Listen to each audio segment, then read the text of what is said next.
Tonight on That's Racist, Oscar nominations, Black People and the Winter Olympics, a performance by AR-15 and the Race Moment of the Week. And now your host, Charisse. Welcome to another night of That's Racist, your weekly dose of classic American racism with a postmodern spin. Before I get into this week's news, I'd like to return to Oscar nominations. After much critical deliberation, Crash and Brokeback Mountain have emerged as frontrunners for Best Picture. I was unimpressed with Crash. I felt like they took a list of racial epithets and wrote a script around it. Then again, I guess that's what we do on this show. I mean, we don't use words like chink, nigger, and honky.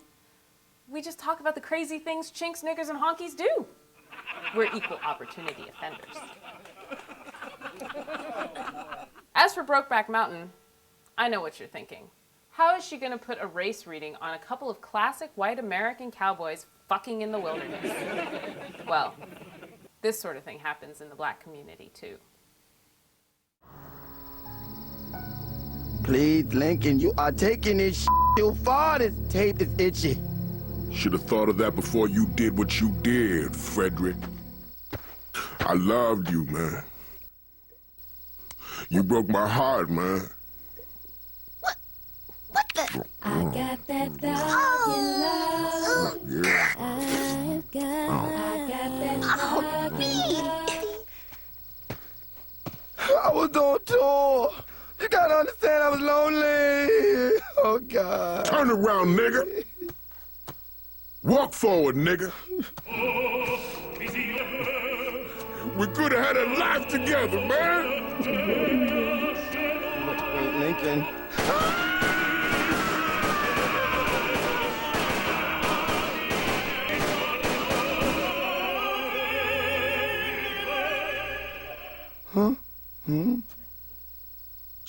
We missed. I can't believe this, man. We suck. Hey, get back here! Headlines. This week, rioting continued across the Middle East as a reaction to the political cartoons published in European newspapers. Now, all the discussion is about free speech, but come on, we've known for centuries that colored people are an excitable lot. That's racist! On Monday, Condoleezza Rice began her tour of the region to discuss international relations with Arab leaders. I like Condoleezza Rice. She's a dark-skinned female venturing into the cradle of civilization where women suck and the people display a distinct preference for lighter skin tones. So Condi, girlfriend to girlfriend, put your lightest foot forward. In other international news, a Chinese family shares their home with a 33-pound cat. Asians, they're small people, but damn, they got fat pussies, even if they are sideways. That's racist! And now, please welcome Miss Sarah Lowe with the Race Moment of the Week. Race Moment of the Week. Thanks, Charisse. This week on Google Video, the most popular link was to a movie called Turning Muslim in Texas. Let's watch a clip. He's an American football fanatic, runs a trucking company, and has been a Republican all his life. 26-year-old career girl Catherine is a graduate of the Texas Christian University. She loves shopping and her 2 little dogs.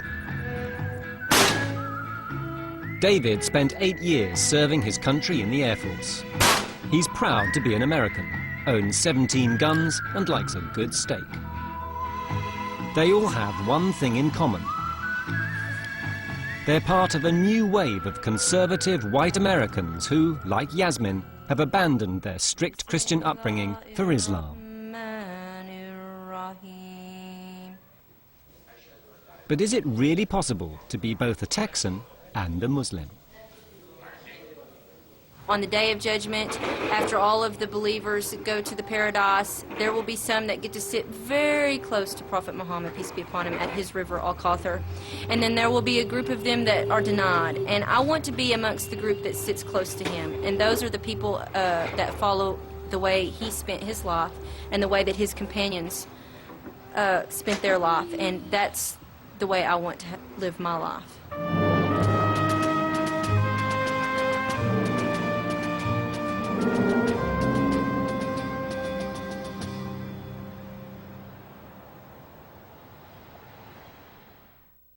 Now, I found this to be kind of disturbing, so I went to the street to see what other people thought.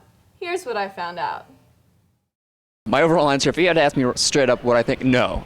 I mean, I was watching the thing, I thought it was some sort of joke. I was like, all right, where's the hidden camera? Like, this has got to be a joke. Come on now, right?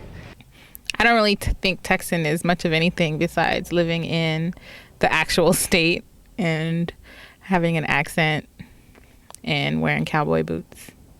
One thing I find interesting is that Texan or Texas immediately is equated with white, and this seems sort of problematic given that Texas shares a border with Mexico and there's a long history of border crossing.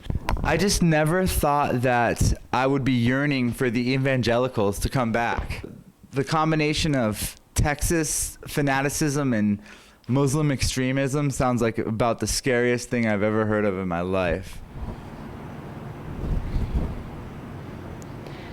So I guess it is possible to be a Texan and a Muslim. It's just really freaking weird. Back to you in the studio. Race Moment of the Week. Thank you, Miss Lowe, for that enlightening investigation.